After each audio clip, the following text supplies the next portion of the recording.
સ્વાગત છે। આપણો ઉદ્દેશ્ય માત્ર એટલો જ છે કે ગણિતનું જે પ્રાથમિક કક્ષાનું જે પાયાનું જ્ઞાન છે એ તમામ બાળકોને ખૂબ સારી રીતે આવડી શકે। બીજી ગણિતની શરૂઆત આપણે કરવાની છે સંખ્યા જ્ઞાનથી। સંખ્યા જ્ઞાન આમ તો શરૂઆતથી જ ધોરણ 1થી માંડીને છેક સુધી આપણને કામમાં લાગતું હોય છે। આપણે અહીંયા માત્ર પ્રાઇમરી લેવલ જે છે પ્રાથમિક લેવલ એ કક્ષા મુજબ જ આપણે એની ચર્ચા કરવાની છે।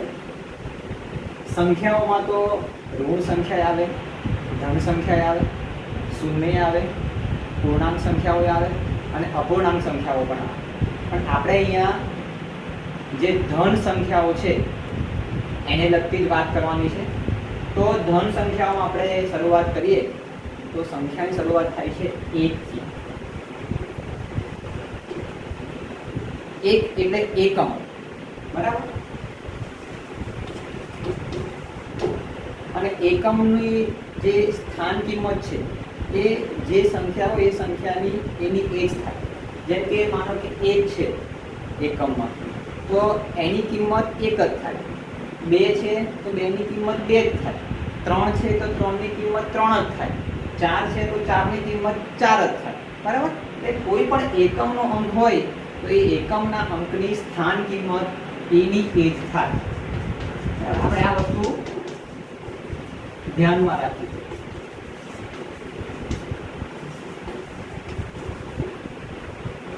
હવે તમે સંખ્યા શીખ્યા હશો તો આપણે શીખીએ છીએ કે 1 ને 1 2, 2 ને 1 3, 3 ને 1 4, 5 ને 1 6, 7 ને 1 8, 8 ને 1 9, 9 ને 1 10, બરાબર।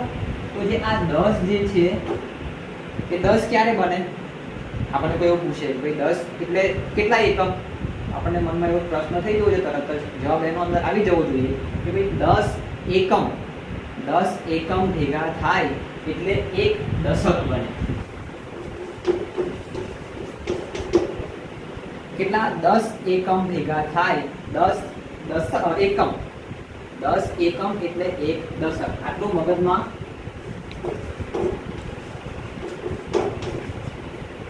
યાદ રાખીશું કે ભાઈ 10 એકમ ભેગા થાય ત્યારે એક દશક બને।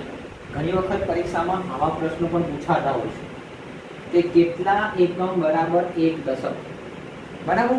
આપણે મગજમાં યાદ રાખીશું કે 10 એકમ ભેગા થાય 10 એકમ થાય ત્યારે એક દશક બને, બરાબર। દશકની સ્થાન કિંમત એટલે શું?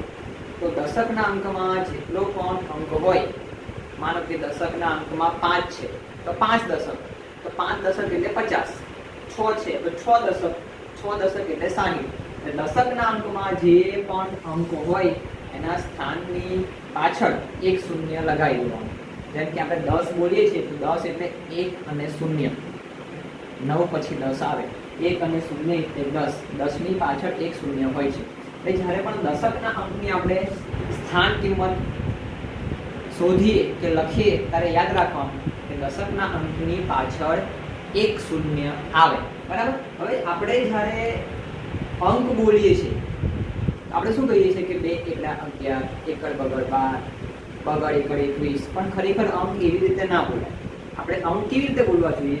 તો 10 પછી આવે 11 તો 10 ને 1 11, 10 ને 5 15, 10 ને 10 20, 20 ને 1 21, 20 ને 5 25, 20 ને 10 30। આપણે આ રીતે જો અંક બોલીશું તો એનો ફાયદો શું થશે કે બાળકને જે અંકોની સ્થાન છે એ સ્થાનની એને ખબર પડશે। બીજું કે એ અંકો જે છે એ અંકોની સ્થાન કિંમતમાં પણ એને ખબર પડશે। ભાઈ 20 તો 20માં જે 2 દશક છે, એક શૂન્ય જે છે એ એકમ છે, તો એકમની સ્થાન કિંમત શું થશે? જે દશક છે એની સ્થાન કિંમત શું થશે? એ વસ્તુની ખબર પડશે, બરાબર છે। એટલે ખાસ યાદ રાખવાનું કે આપણે જ્યારે આપણા બાળકોને છોકરાઓને અંકો બોલાવીએ છીએ તો આપણે યાદ રાખીશું કે 10 અને 1 11 આપણે એ રીતે બોલાવીશું। 2 એકડા 11 એ બહુ જૂની પદ્ધતિ થઈ ગઈ, જૂની રીત થઈ ગઈ। અત્યારનું જે ગણિત છે ને એ અત્યારનું ગણિત એ આપણે વિચારો કરતા થઈ જઈએ, વિચાર આપણને વિચાર પ્રેરક બનાવતા થાય એવું ગણિત છે હાલનું જે ગણિત।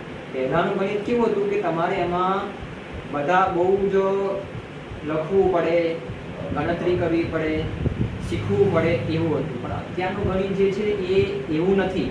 તમને લખતા કરી દે કે તમને ગણાવતા કરી દે એવું નથી, પણ તમે તમારી બુદ્ધિનો ઉપયોગ કરો એ રીતે તમે ગણિત શીખો એ પ્રકારનું ગણિત છે. પેલી જૂની વાર્તા આપણને બધાને યાદ હશે, તરસ્યો કાગડો વાળી, કે કાગડાને તરસ લાગે છે, પાણી શોધતો હોય છે, એક કુંજો મળે છે, કુંજામાં પાણી દેખાય છે પણ પાણી ઊંડું હોય છે. ત્યારે કાગડો શું કરે છે કે આસપાસ જોવે છે, દૂર જગ્યાએ ત્યાં કાંકરા પડ્યા હોય, કાંકરા લાવીને એ કુંજામાં નાખે છે અને પાણી ઊંચું આવે એટલે એ પછી ચાંદથી પાણી પીવે છે. એ જૂનો કાગડો હતો. તો એ જ કાગડો અત્યારે હોય તો અત્યારે કાગડો શું કરે, આસપાસ જાય, આસપાસમાંથી સ્ટ્રો તો જોઈ છે ને પેલી ભૂંગળી, એ સ્ટ્રો લઈ આવે અને એ સ્ટ્રો કુંજામાં નાખીને પાણી પીવે. એટલે આ જે ગણિત છે ને એ સ્ટ્રો લાવીને કુંજામાં પાણી પીવા જેવું છે. આપણે એ ગણિત 1 11 એ વસ્તુથી શીખવા જઈશું તો બાળકને સ્થાન કિંમતની ખબર નહીં પડે અને સ્થાનની ખબર નહીં પડે. પણ 10 અને 1 11 તો બાળકને ખબર પડશે કે 10 જે છે એ દશક છે અને 1 જે છે એ એકમ છે. 20 ને 7 27, 30 ને 8 38. આ રીતે બાળકોને આપણે જો અંકો બોલતા શીખવાડીશું તો બાળકને ખૂબ સારી રીતે ખબર પડશે. બરાબર? એટલે એક જે છે 10 એકમ ભેગા થાય એટલે એક દશક બને. આગળ વધતા જઈશું 20 30 40 50 60 70 80 90 અને 90 ને 10 100 આવશે. બરાબર છે? 100 આવે છે.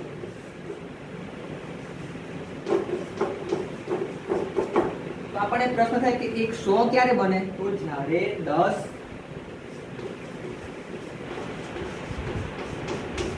દશક ભેગા થાય. 10 20 30 40 50 60 70 80 90 અને 100 એમ 10 વખત દશક ભેગા થાય ત્યારે 100 બને અને 100 એકમ ભેગા થાય ત્યારે 100 બને. બરાબર? આ બધી વસ્તુ બેઝિક છે. બેઝિક આપણને જો પાયાનું ખબર હશે તો આ અંકોમાં આપણને છેક સુધી ક્યાંય કોઈ તકલીફ નહીં પડે. અત્યારના છોકરાઓને અંકો કદાચ આવડે છે 1 થી 100, પણ એવું પૂછે કે ભાઈ 1 દશક એટલે કેટલા એકમ, તો એ વિચારતો થઈ જાય કે આ નવું શું આવ્યું.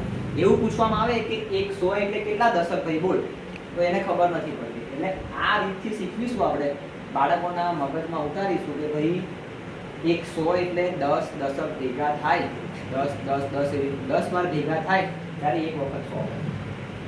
100 વખત એકમ ભેગા થાય ત્યારે 100 બને. બરાબર?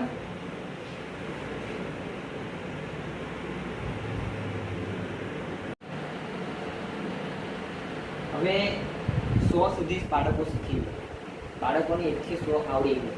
બરાબર? હવે જે જરૂરી છે એ બાળકોને દરેક અંકનું સ્થાન કયું છે અને એ અંકની સ્થાન કિંમત કઈ થાય એ જાણવું ખૂબ જરૂરી છે. બરાબર છે? આ 100 છે. 100માં આપણે જોઈએ છે કે એકમના અંકમાં 0 છે, દશકના અંકમાં 0 છે અને 100ના અંકમાં પણ 0 છે. હવે જ્યારે 0 હોય એટલે 0ના અંકની સ્થાન કિંમત એની 1 થાય, એમાં કોઈ ફેરફાર થાય નહીં. અહીંયા એકમના અંકમાં 0 છે એટલે 0ની સ્થાન કિંમત એની 1 થશે. દશકના અંકમાં 0 છે એટલે એની સ્થાન કિંમત પણ એની 1 થશે અને 100ના સ્થાનમાં 1 છે એટલે એની સ્થાન કિંમત 100 થશે. હવે આપણે બાળકોને આગળ શીખવાડવાનું છે. બાળકોને જો એવું પૂછવામાં આવે કે ભાઈ 100 પછી શું આવે, તો બાળક સીધું શું કહેશે કે 100 પછી આવે 200.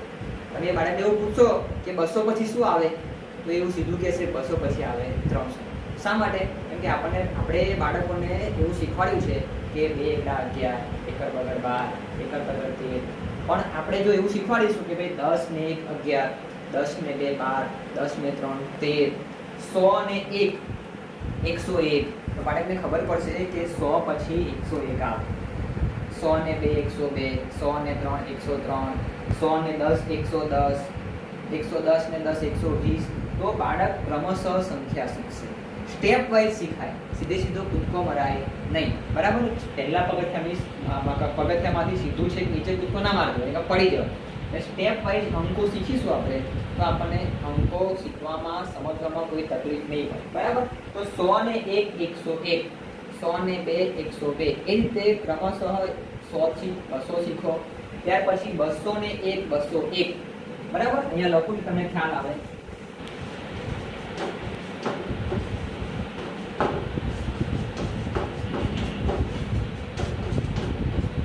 બરાબર. 201 201, 202 202, એમ કરીને 300 શીખો. 300 પછી 301 301 એમ કરીને 400 શીખો. બરાબર. 401 401 એમ કરીને 500 સુધી શીખો. 501 501 એમ કરીને 600 સુધી શીખો.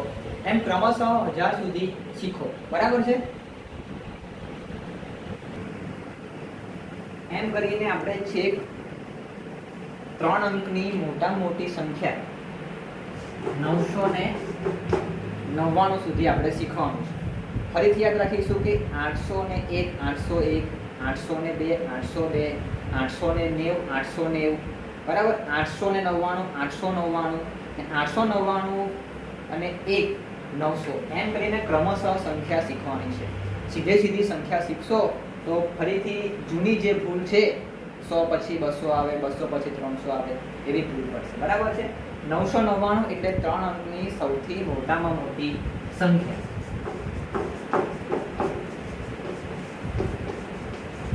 બરાબર. અહીંયા જોવાનું કે ભાઈ 100 ના અંકમાં 100 ના સ્થાનમાં કયો અંક છે, તો કે 9 છે. એટલે 900 અને બાકી પછી છે 2 9 99 એટલે 999. એ રીતે કોઈ પણ સંખ્યા હોય એ સંખ્યા કેવી રીતે વંચાય એ વસ્તુ આપણે ખાસ મગજમાં રાખીશું. માનો કે બીજી એક સંખ્યા છે કે ભાઈ 704, તો એકમના અંકમાં 4 છે, દશકના અંકમાં 0 છે અને 100 ના અંકમાં સ્થાન 7 છે. એટલે 100 ના સ્થાનમાં 7 નો અંક છે એટલે 700 અને છેલ્લા 4 જ છે એટલે 704. બરાબર. આ રીતે આપણે સંખ્યાઓને કેવી રીતે વાંચવાની છે એ ખાસ ધ્યાન રાખીશું. સંખ્યાઓ વાંચતી વખતે ધ્યાન રાખવાનું કે એકમનો અંક, દશકનો અંક અને 100 નો અંક કયો છે એ ખાસ આપણાથી ભૂલાવવું જોઈએ નહીં. આપણે 1 થી 999 સંખ્યાઓ શીખ્યા. બરાબર. એ સંખ્યાઓ કેવી રીતે વાંચવી એ પણ મેં તમને સમજાવ્યું. ભાઈ એકમનો અંક કયો છે, દશકનો અંક કયો છે અને 100 નો અંક કયો છે એ જોયા પછી આપણે સંખ્યા સરળતાથી વાંચી શકીએ. પહેલા સંખ્યાના જે અંકો છે કયા સ્થાનમાં છે એ જોઈ લેવાનું અને અંક કયા સ્થાનમાં છે એ જોયા પછી જ આપણને સંખ્યાને વાંચવાની ચોક્કસ રીતની ખબર પડશે. બરાબર. હવે આપણે શીખવાનું છે કે શબ્દમાં લખેલી સંખ્યા જે છે એને અંકમાં કઈ રીતે લખાય. એક સંખ્યા હું અહીંયા લખું છું ઉદાહરણ માટે કે 395. બરાબર.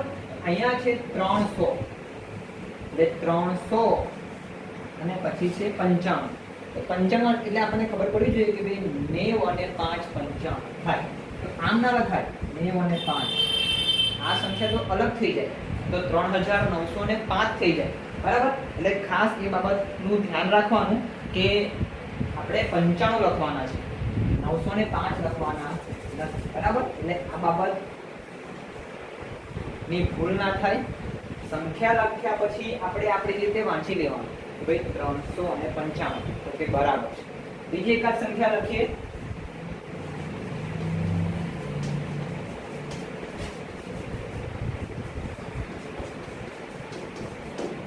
777. 700 એટલે આપણને ખબર પડી કે 100 ના અંકમાં 7 છે તો 777. 70 ને 7 77 બે સાંકડા. બરાબર. આ વાત થઈ શબ્દ પરથી સંખ્યા લખવાની. આપણે આગળ સંખ્યા ઉપરથી એને શબ્દમાં કેવી રીતે લખાય એ જોયું. હવે શબ્દ ઉપરથી સંખ્યા કેવી રીતે લખાય એ જોયું. હવે દરેક અંકની સ્થાન કિંમત અને એનું સ્થાન આ વસ્તુ પણ આપણે જોઈ લઈએ. બરાબર.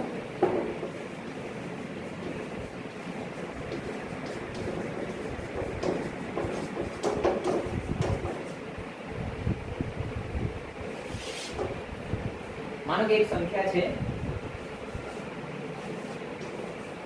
475. બરાબર. આપણે હંમેશા એકમના અંકથી જ દરેક વસ્તુની શરૂઆત કરીશું. સરવાળો કરીએ, બાદબાકી કરીએ એ વખતે પણ આપણે ધ્યાન રાખીશું. અહીંયા આ જે પહેલો અંક જે દેખાય છે આપણને 5. બરાબર. તો એ 5 જે છે એ એકમનો અંક છે. મેં તમને પહેલા કહ્યું હતું વિડીયોની શરૂઆતમાં કે એકમના અંકની સ્થાન કિંમત એની એ જ રહે. 5 હોય, 7 હોય, 9 હોય, 8 હોય કે 0 હોય, એની સ્થાન કિંમતમાં કોઈ ફેર પડે નહીં. એકમનો અંક છે એની સ્થાન કિંમત એની એ જ રહે.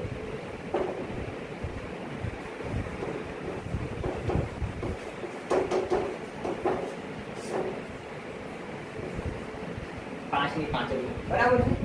દશકના અંકમાં 5 ની બાજુમાં દશક નો આવે. એકમ, દશક, 100 આગળ જઈએ તો 1000, 10000, લાખ, 10 લાખ એ આપણે આગળ ધીમે ધીમે શીખીશું. એકમ પછી છે દશકનો અંક. દશકના અંકમાં 7 છે તો લખીએ કે 7 શું છે? તો 7 છે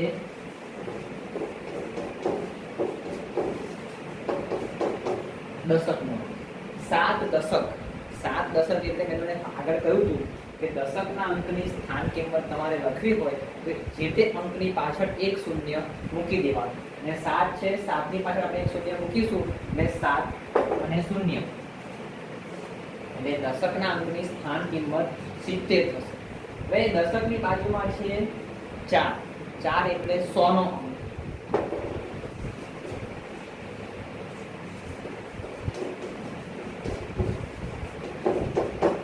બરાબર. 4 એ 100 ના સ્થાનનો અંક છે.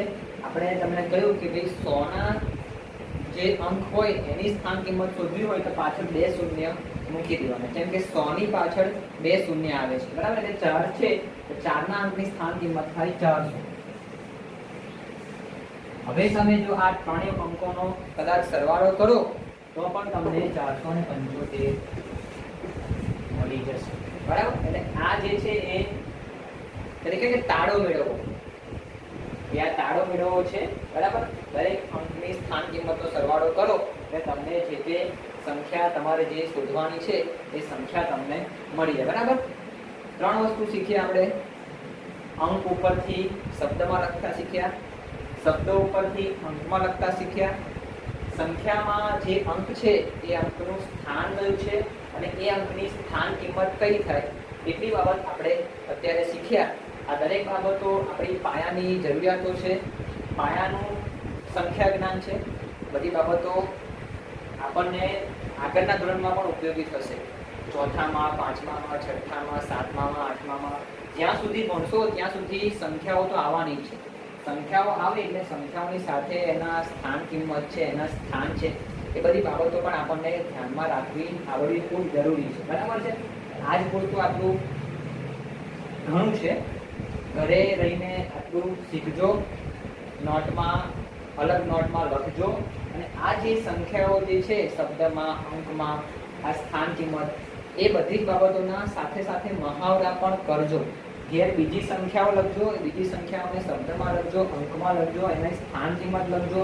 આ બધી વસ્તુ શીખશો તો આજે શીખેલું જે છે એ વધારે દ્રઢ થશે અને વધારે ખૂબ સારી રીતે આપણને આવડશે. બરાબર.